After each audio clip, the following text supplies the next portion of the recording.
Pour mourir le monde de Yann Lespoux aux éditions Agulot. Yann Lespoux est originaire du Médoc. Il est professeur d'occitan à l'université de Montpellier. Il est également passionné de littérature puisqu'il chronique des romans noirs dans diverses revues et il tient également un blog littéraire.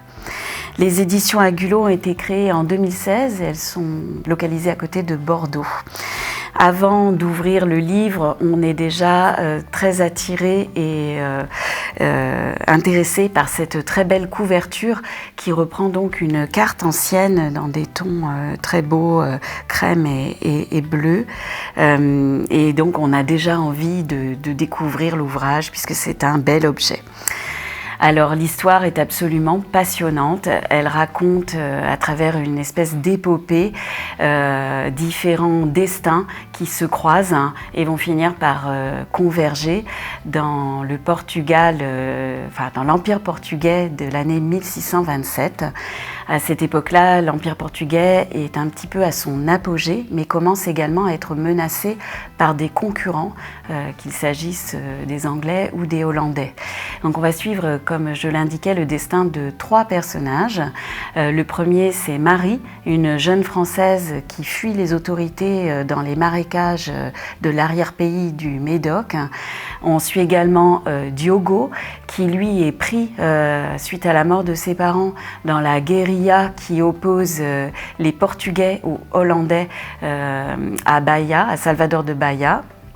Et puis enfin, Fernando, qui a été enrôlé de force dans l'armée portugaise et qui doit batailler à Goa, en Inde, donc dans le comptoir portugais. Donc ces 3 destins mouvementés vont être pris dans les tempêtes de l'histoire, un petit peu comme les bateaux qu'on retrouve à différents moments, dans les tempêtes ou dans des batailles navales pleines de souffle. Et vont finir donc, comme je l'indiquais, par se rencontrer dans un bouquet final. Ce que j'ai beaucoup aimé dans ce livre, c'est bien sûr son écriture, pleine de souffle. On est dans une histoire où on est complètement emporté, on est dans les batailles. C'est pas qu'on assiste aux batailles, on est dans les batailles, on craint de se prendre un coup d'arquebuse, on est pris dans les tempêtes, on a le mal de mer, on souffre avec eux, on vibre avec eux, avec ces personnages qu'on suit, et on se représente leur vie, leurs difficultés, mais aussi le souffle épique de cette époque et des événements qu'ils rencontrent. Le roman tisse à la fois la petite et la grande histoire.